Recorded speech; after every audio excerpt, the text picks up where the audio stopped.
اللهم صل وسلم وبارك على سيدنا محمد وعلى اله وسلم. ازيكم يا حبايبي، عاملين ايه؟ يا رب تكونوا بخير. النهارده بقى هنعمل لكم ايه؟ هنعمله عصير.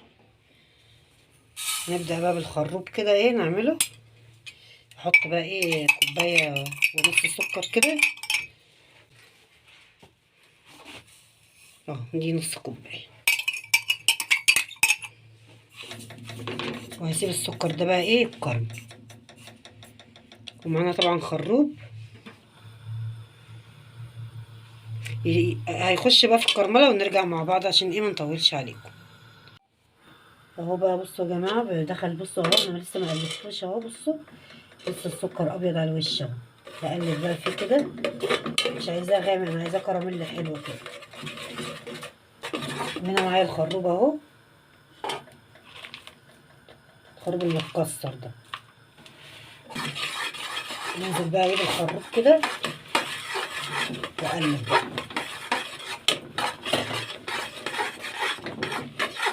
فده السكر اللي احنا حطيناه ده خلاص، احنا مش هنحط سكر تاني. هو ده الحلو يعني، مقدار السكر بتاعه ان شاء الله. بس هو كرملة السكر دي اللي بتديله الطعم الحلو. وهنزل بقى بميه. خلي بالك بقى انت بتحطي الميه ايه، ترجعي ورا كده، ما تبقيش مقربه وانت، عشان الكراميل ده لسعته مش حلو.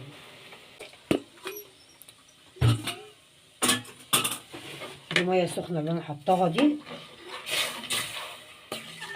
هسيبه بقى ايه يغلي حبه حلوين كده مع بعض، وهزود له حبه ميه كمان. هزود له انا بقى حبه ميه واسيبه يغلي كويس، وبعد كده نرجع مع بعض. اهو بقى بصوا يا حبايبي، هنعمل بقى الفطار بتاعنا. احنا خلاص سايبين الخروب يغلي على النار. هنا حطيت طماطمتين، وهنا هنخرط برضو ايه بصلتين كده الكبه، وعايزاهم يتفرموا حلو. عايز تعمليهم بالمبشره عادي برضو. ودي راس توم اللي هو التوم الجديد ده اهو.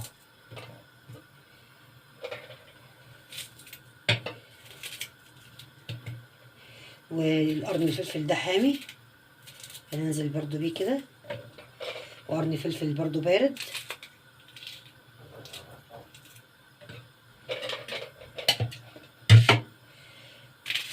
صبايا كمان عشان عايزه ايه تتبلها حلو كده. وهنزل بليمونه بس مكنش فيها بذر،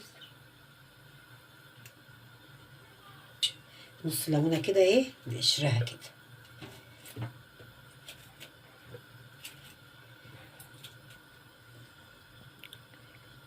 اي بذره تقابلنا نشيلها.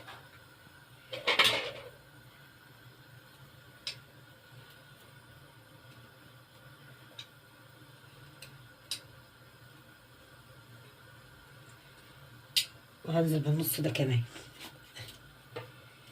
قطعه بس عشان اساعد مع الكبه كده اهو. هشطف كده بس.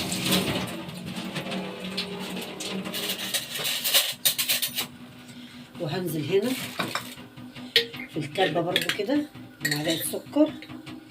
لو عندك عسل نحل حطي معلقه عادي، عسل او سكر يعني. وهنزل برضو بحبه ملح كده عشان ايه اساعد البصل ده ان هو ايه ينزل حبه ايه سوايله يعني كده. هضرب بقى كل الكلام الحلو ده كده. بسم الله الرحمن الرحيم. هضربه ناعم بقى كده حلو وارجع لكم. بصوا هنا يا جماعه، هنزل بكام ورقه لورا كده. لو عندك ورق لورا مفروم اللي هو البودره ده حط. وسبع بهارات، حط معلقه كده.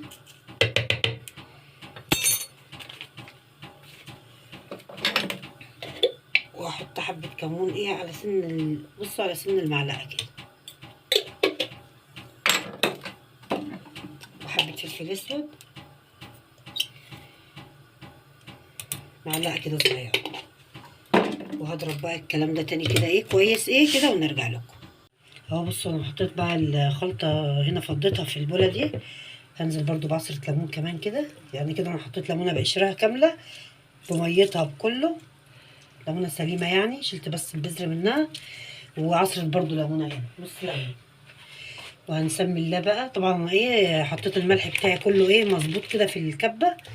بصوا ورق اللورا اتفرم وكله اتفرم. خلطه بصوا ما شاء الله ريحتها زي العسل، والله ريحتها حلوه جدا. وهنا معايا بقى فرخه غسلاها كويس، وعملت لها محلول ناعب ليمونه وحبه سكر وحبه ملح وظبطتها بقى ونقعتها وركنتها شويه منقوعه، وبعد كده غسلتها كويس كويس جدا من جوه ومن بره كده وما بين الجلد كده وبعضه، وفرغت الجلد من بعضه كده وطلعت كل حاجه انا مش عايزاها ونقعتها كويس. هنتبلها بقى. هنسمي الله كده، بسم الله الرحمن الرحيم. وسبتها تتصفى كويس عشان انا مش عايزه ميه فيها. من جوه كده وما بين الوراك كده، وادخل ايدي كده جوه.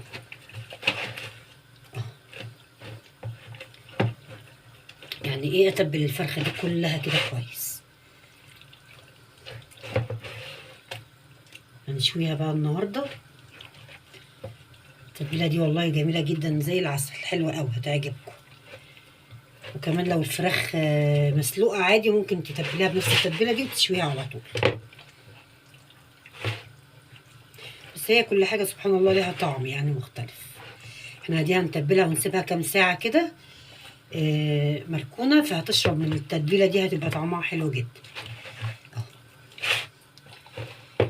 انا كده تبلت كده كويس، كله بحاول ادخل بقى كله جوه ايه الفرخه كده وما بين الوراك كده والصدور عشان تشرب من الطعم. هشطف ايدي بس ايه وارجع. بص ايه انا ايه همسك الصدر ده اديله نغزات بسيطه كده اهي عشان يشرب بس من طعم التتبيله. اهو اهو انا بنغزه بس كده ايه بالسكينه عشان يشرب من التتبيله.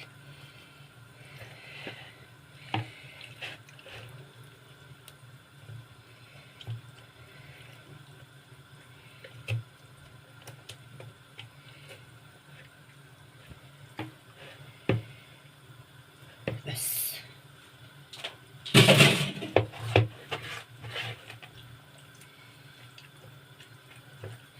انا كده بقى تبلتها كويس كده من بره ومن جوه وكله.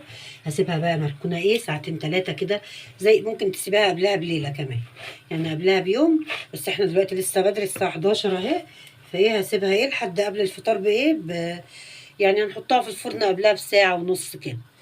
هي مش هتاخد وقت ان شاء الله يعني. هنحطها بقى تتشوى، اما نيجي نرجع نشويها سوا نرجع مع بعض بقى ونشوف هنعمل ايه تاني. بصوا يا جماعه الخروب اللي انا عملناه سوا، انا ضربته كده وصفيته. بصوا لونه حلو قوي، هو طعمه هيعجبكم ان شاء الله لما تجربوه. هحطه بقى يسقع. وعمل معايا كميه يعني، ده نص يعني كان ربع كيلو، عملته على مرتين، عمل معايا كميه حلوه. هنحطه بقى يسقع ونشوف اللي ورانا بعد كده. هنا بقى بصوا الفرخه اللي احنا تبلناها وركناها كام ساعه كده اهي. وهنا عندي ازازه ميه ملياها ميه، ازازه الحاجه الساعه دي ملياها ميه. وهمسك بقى الفرخه دي كده، هلم بس كل الخلطه دي احطها في قلبها كده، وهلبسها بقى ايه في الازازه كده.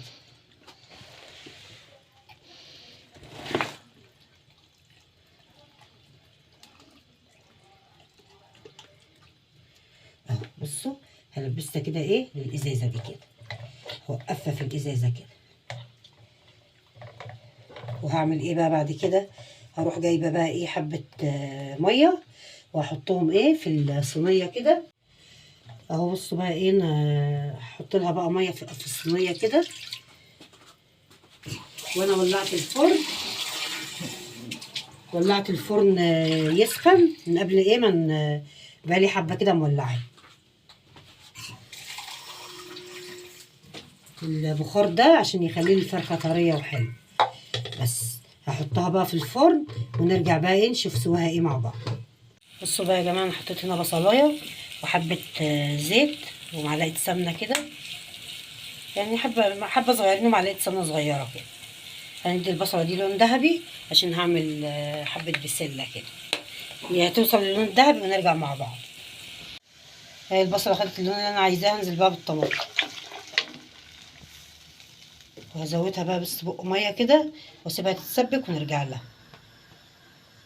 اهو بصوا يا جماعه خلاص هي اتسبكت اهي. احط ملح وحبه فلفل اسود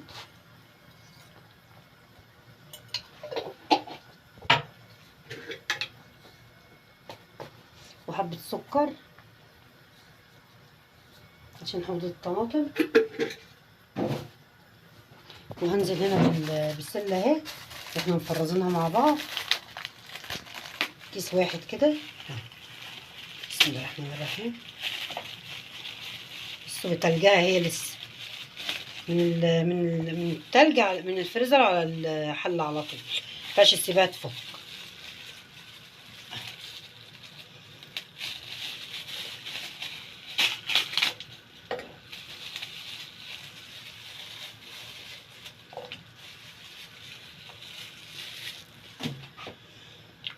وهنزل برضو هنا انا معايا هنا كبد وقوانص سلقتها وهنزل بيها برضو ايه على البسله كده.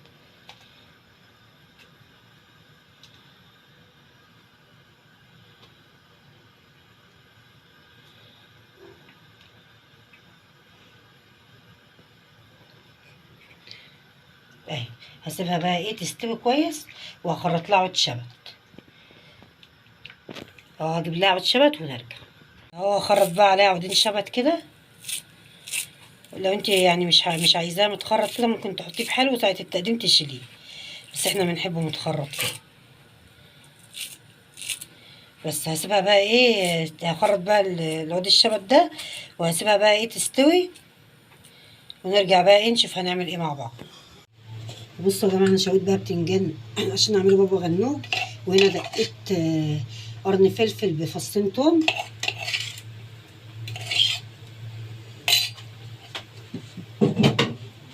وهنزل عليهم بحبه كمون، يعني حاجه بسيطه كده. وعصره ليمونه برضو اهو.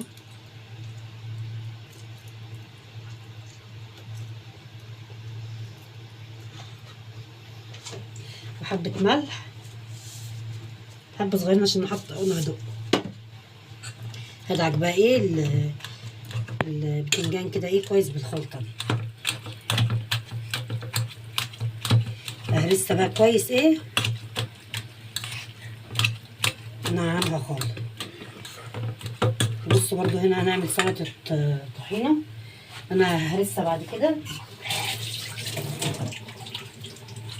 هنا خرطت فصين توم وهنزل بمعلقه طحينه يعني معلقتين كده اهو. بسم الله الرحمن الرحيم.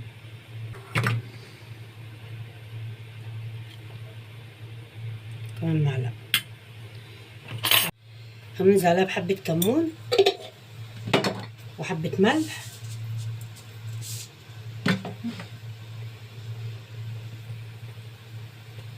وهنزل بعصره نص ليمونه اهي.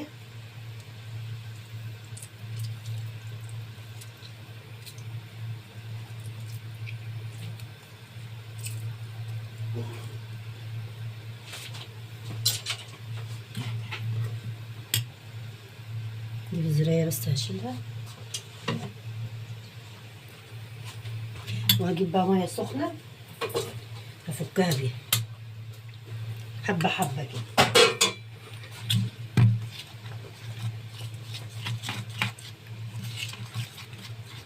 هلفها ايه واحده واحده كده. بصوا كل ما تلاقوها كده هي ما تخافوش هي هتجمد منكم كده وبعد كده تفك. هنقعد بقى ايه نظبطها كده لحد ايه ما ناخد القوام اللي احنا محتاجينه. هظبطها انا بقى ايه مع نفسي. بصوا تفك ازاي. هظبطها بقى ونظبط البابا غنوج وهعمل سلطه خضراء. وبصوا الفرخه ما شاء الله طلعتها جميله ازاي. استوت خالص اهي. جربوها بالطريقه دي هتعجبكم. بصوا ولكننا شريناها من بره اهي وفي الفرن العادي بتاعنا خالص بتاع البوتاجاز. بس هنكمل بقى ونرجع نقدم بقى الاكل مع بعض. اهو بقى يا جماعه غرفنا الاكل بتاعنا. الفرخه اللي احنا شويناها مع بعض بصوا جميله ازاي. هتعجبكم لما تجربوها ان شاء الله. مستويه جدا خلي بالكم يعني ايه السوا بتاعها مظبوط جدا. بصوا يعني مستويه قوي. بصوا حتى هي يعني سابت بعضها من كتر ان هي مستويه. وعملت انا هنا بسله بالكبد والقوانص زي ما قلت لكم، ورز ابيض بقى انا عملته مع نفسي عشان احنا عملناه كتير مع بعض يعني، وسلطه خضراء وسلطه الطحينه اللي عملناها سوا، وبابا غنوج. وطبعا احنا عاملين بقى، هم عايزين ياكلوا بعيش، واللي عايز ياكل بعيش ياكل، واللي عايز ياكل برز يعني ياكل زي ما هم عايزين. وده الخروب اللي احنا عملناه سوا، هيعجبكم جدا لما تجربوه ان شاء الله. بس لو عجبكم بقى الفيديو ما تنسوناش بقى بالاشتراك اللي مش مشترك، وخشوا كده خدوا جولة في القناة، وكومنت حلو منكم، واللايك بتاعكم جميل. واشوفكم في فيديو جديد ان شاء الله. مع السلامة.